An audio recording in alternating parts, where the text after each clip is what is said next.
Hi everyone, my name is Charlotte Weidkemper and I'll be talking about secret keys in the Genus-2 variant of the supersingular isogeny Diffie-Hellman key exchange protocol today.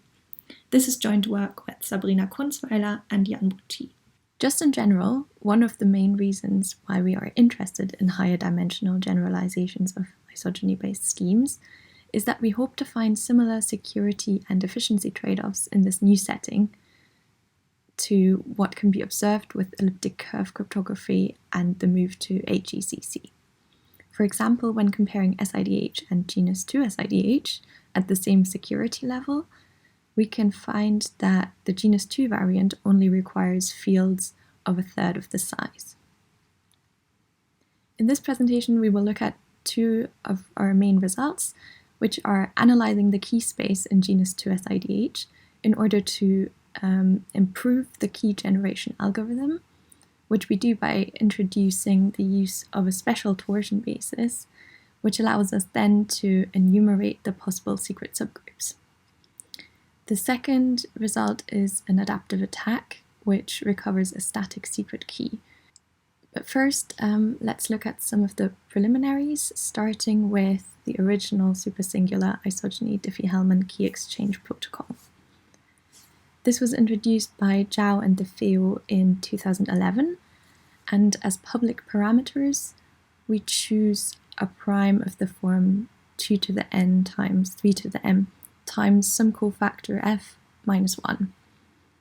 And we use balance parameters, which means that 2 to the n is approximately as large as 3 to the m for security reasons. Then a supersingular elliptic curve defined over fp squared is chosen, and we fix some torsion bases PA, QA of the 2 to the n torsion and PB, QB of the 3 to the m torsion. Then Alice chooses two secret scalars which determine her secret subgroup A, and she can then use Velou's formulae to compute an isogeny from the starting curve E with kernel equal to A. Her public key then consists of the codomain curve EA, as well as the images of Bob's torsion generators under Alice's secret isogeny. Bob completes his side of the protocol as well, and then they can exchange their public information. And in the second round of the protocol, using Bob's public information allows Alice to compute the subgroup A-, which is the image of her secret subgroup A under Bob's isogeny phi B. And therefore, Alice can compute a second isogeny phi A- from EB with this A- subgroup as a kernel. And if Bob completes the other side of the protocol, both will arrive at isomorphic curves and can then share the J invariant of this curve. The natural two-dimensional analog of elliptic curves for use in SIDH type protocols are principally polarized superspecial abelian surfaces. And abelian surfaces are defined as two-dimensional projective algebraic varieties, which allow the definition of a group law, and we know that they can arise as Jacobians of hyperelliptic genus-2 curves or as products of two elliptic curves. These abelian surfaces have a principal polarization property, which needs to be preserved by the isogenies, which we will use in SIDH. We also want to look at superspecial principally polarized abelian surfaces in general, which means that the abelian surfaces we consider are isomorphic to a product of supersingular elliptic curves. Like for elliptic curves, we can define a Weyl pairing on the torsion subgroups of these principally polarized abelian surfaces. And the pairing allows us to examine the relationship between subgroups and isogenies which preserve this principal polarization. So we define what it means for a proper subgroup G of the L to the n torsion to be maximal L to the n isotropic. We need that the Weyl pairing is trivial on the group G, and that G is maximal with respect to the Weyl pairing condition. It can then be shown that the principal polarization is preserved by isogenies with isotropic subgroup kernels, and that any maximal isotropic subgroup is either of rank 2 and then isomorphic to 2 copies of Cl to the n, or that G is a rank 3 group, which is isomorphic to Cl to the n cross Cl to the n minus k cross Cl to the k for some k between 1 and the floor of n over 2.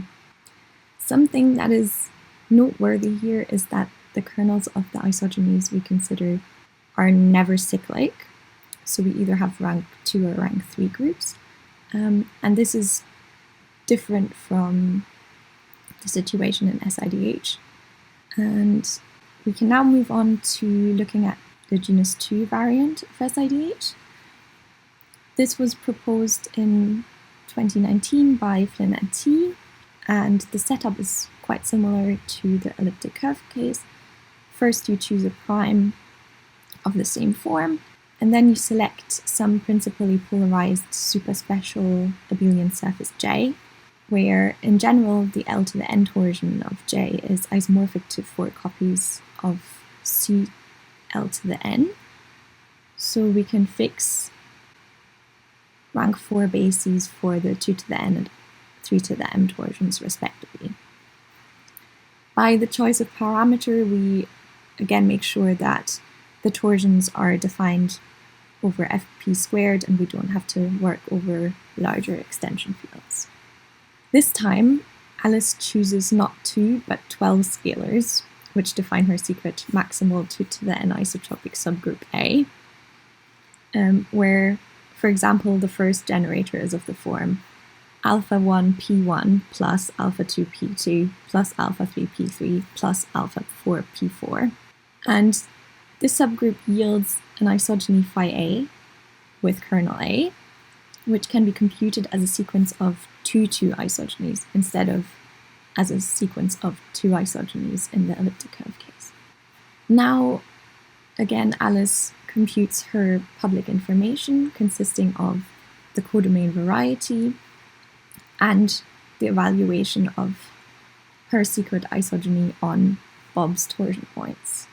Like before, Alice can then compute the image of her subgroup A under Bob's secret isogeny with the information that she has received from Bob, and this allows her to compute another isogeny phi A dash with this new kernel. She will then end up at some variety JAB, and Bob will compute an isomorphic variety with the public information Alice has provided to him. Now let's look at the key generation, so how Alice finds these 12 scalars, which actually define a 2 to the n isotropic subgroup. This is quite an involved process, and we start by looking at the given torsion basis and compute integers xij here, such that we can express the Weyl pairing of pi and pj for any I and j in terms of the reference Weyl pairing of p1 and p2. The first 4 scalars can be randomly chosen between 0 and 2 to the n minus 1, such that at least one of them is odd. These scalars define the first generator of the subgroup, which is of full order 2 to the n, and it then remains to find the other 8 scalars in such a way that the isotropy condition of a trivial Weyl pairing on the whole subgroup holds. This means that we have to find the remaining scalars by solving these 2 linear congruences, modulo 2 to the k and 2 to the n minus k, where k is an integer that influences the order of the resulting subgroup generators.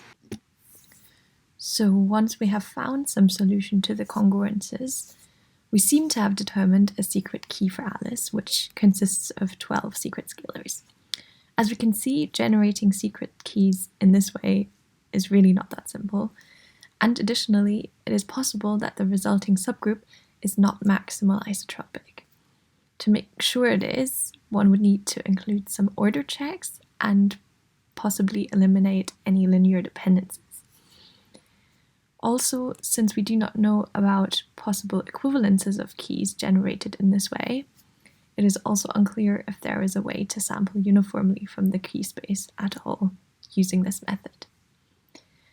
We managed to solve this problem by introducing the use of symplectic bases.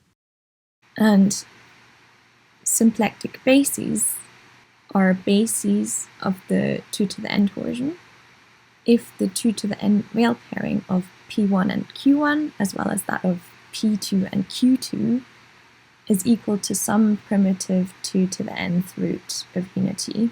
And by the alternating property of the pairing, this implies that the pairing of Q1 P1 and Q2 P2 is equal to zeta inverse, and all the other combinations of points have trivial Weyl pairing.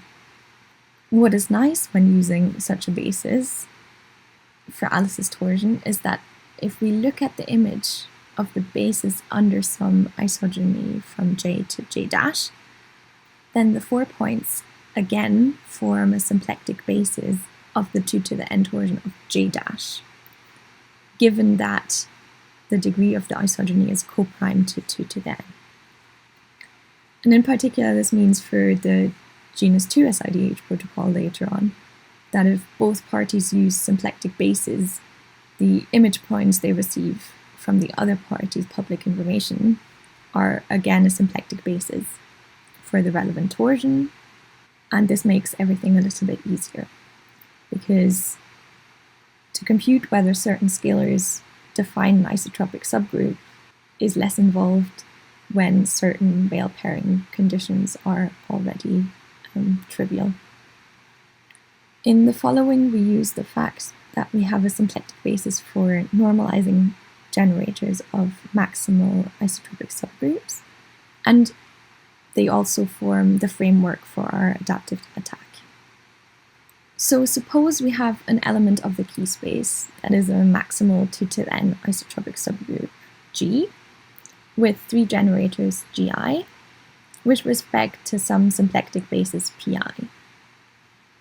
Then we can write the coefficients of the basis points as a matrix A containing the scalars alpha 1 up to alpha 12.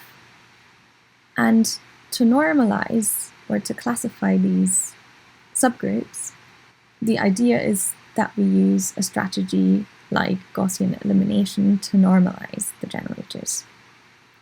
If we assume that the first row of A defines a full order 2 to the n point, we know that at least one of the coefficients in the first row is odd.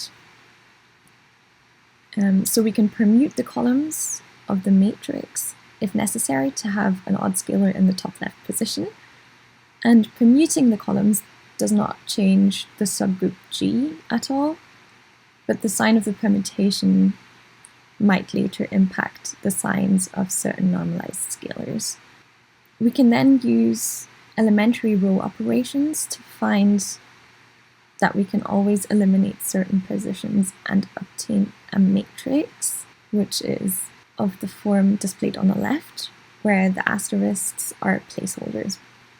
For example, if we find that the columns do not need to be permuted to obtain this form, so that would mean sigma is equal to the identity, then all rank 2 kernels, which are isomorphic to 2 copies of the cyclic group of order 2 to the n, are defined by the scalars A, B, and C, as can be seen in the middle matrix. And if the subgroup G is of rank 3, then we have 4 scalars A, B, C, and D, which fully define the generators as shown in the second matrix. In general, this procedure is obviously not deterministic, but we can impose a fixed order of permutations to obtain canonical representatives for each group, and these consist of the 4 scalars A, B, C, D, the value k, and the permutation sigma. And this allows us to enumerate all the types of maximal L to the n isotropic subgroups there are. And we present them in the table, but this is just the start, and the full version can be found in our paper. And now we can finally look at the Genus-2 SIDH key space again, and suggest a simplification to the secret generation. So we recall that the Genus-2 SIDH key space contains all maximal L to the n isotropic subgroups of the starting variety. That is, all 16 different types of subgroups that we have listed in the table beforehand can occur and should be sampled from. It is much easier to sample uniformly at random from the key space if we define a restricted version, which only includes the first type of rank 2 subgroups, where the permutation is equal to the identity. Then these subgroups have two generators, which can be written as P1 plus A times Q1 plus B times Q2, and P2 plus B times Q1 plus C times Q2, where all three scalars are integers modulo L to the n. And note here that this doesn't impact the scheme too significantly, since the sizes of KL and the restricted KL are of the same order of magnitude. And since each secret key is uniquely encoded by its three scalars, this gives a very easy and straightforward way to sample from the key space. Now let's look at the second part of our results, and this is the adaptive attack on Genus-2 SIDH, which will recover some set of scalars defining Alice's static secret subgroup when she uses a symplectic basis for her torsion. Of course, we give a strategy to determine which type of maximal isotropic subgroup Alice is using, and then determine the scalars later on, but the general attack is given in the paper, and we will just assume here that Alice uses one of the subgroups from our restricted key space. So this means the adversary Bob wants to recover the scalars A, B, and C, which are in red here. We model the adversary's interactions with Alice with this oracle, which takes as input two varieties J and J dash, as well as four elements of the former variety. And we then learn from the response whether the variety obtained, if Alice used J and the 4 points as Bob's public information to complete the second round of the protocol, whether she would then compute a variety isomorphic to J dash. And this corresponds to both parties trying to communicate, where Alice uses the shared key she obtained from the dishonest information as the secret, and Bob uses the one from the initial honest protocol round. And if the communication succeeds, then Bob learns that the key must have been equivalent. And so we can use an oracle here where we learn 1 bit per interaction. This attack model and the basic strategy of sending malformed torsion point information is based on the GPST attack on regular SIDH due to Garbarth et al. And if we recall the situation in SIDH, Alice has secret scalars defining a cyclic kernel subgroup, and Bob wants to find out what these secret scalars are. So Bob begins by completing an honest round of the protocol so that he learns the correct shared J invariant as some sort of reference to compare all his malformed interaction to. And then for each bit of the secret scalar A, Bob sends a malformed public key. And specifically, he alters the torsion points in such a way that the oracle response will determine the bit we are interested in by isolating it. This means that the subgroup generated by the malicious information differs from the honestly generated subgroup if and only if this bit that we're trying to isolate has a particular value.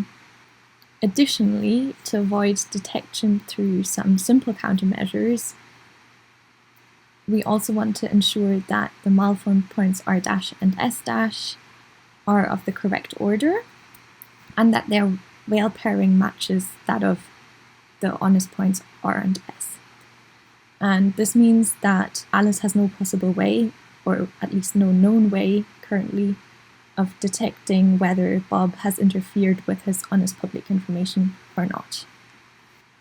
Unfortunately, this strategy doesn't generalize completely trivially to Genus-2 SIDH, and one of the main issues there is that the subgroups in question are not cyclic in the Genus-2 variant, and this means that it is harder to isolate a specific bit to affect the kernel. But the iterative GPST idea is staying the same for the adaptive attack on Genus-2 SIDH. So in order to find Alice's secret scalars A, B, and C, Bob also starts with completing an honest round of the protocol in order to obtain the correct reference isomorphism invariance. And then at each step, we use a specific type of transformations on the basis to find the fitting malformed points, which will help determine the bit or the bit combination that we're interested in. And these transformations are called symplectic transformations. And what they do is that they ensure that we again obtain a symplectic basis after applying them. And here is a list of some elementary transformations. And again, we want to obviously make sure that the attack remains undetected by checking the order of the points sent or the Weyl pairing of the points. And avoiding the Weyl pairing countermeasures usually requires that the points are scaled by some factor during the transformations. As a very simple example, we can look at how to find the parity bits. So basically, we have determined a correspondence between certain symplectic transformations and specific congruences of the secret scalars modulo 2. And we can express them in this decision tree on the right-hand side here, where we present the optimal strategy of determining the parity bits, where we take a left when a condition holds and a right when the condition isn't true, modulo 2. For example, the first step is to check whether B is equivalent to AC modulo 2. And for this, we use the transformation T4, 2 to the n-1 times. If we then do the subgroup computations, we find that the subgroup now differs from the original kernel with generators A1 and A2, if and only if B squared plus AC is 1 modulo 2. And therefore, we can make some deductions about the bits from the oracle responses, because it will return 1 exactly when the kernel subgroup is unaffected. And for this specific transformation, we could then deduce that either all parity bits are the same, or that exactly one of A or C is odd. So for the parity bits, we can follow this optimal strategy. So basically, we learn 1 bit of information per query. But unfortunately, for the following steps, this is a bit different, and we only learn 1 bit per query on average. And also, for the intermediate steps, the transformations and the points used become a lot more complex, so we will leave the details for the paper. And just to give a quick summary of our results, we have introduced symplectic bases as the natural choice of bases to use for G2 SIDH, since they allow us to classify isogeny kernel subgroups. We also introduced a slightly smaller key space and gave a strategy for uniform sampling from this space. And finally, we give an active attack strategy to recover any type of Genus-2 SIDH kernel, which avoids the simple countermeasures like order checking and Weyl pairing checking. And therefore, CCA2 security can only be granted by more costly countermeasures, such as Fujisaki Okamoto transform or something similar. If you have any questions, please get in contact, and thank you very much for watching this presentation.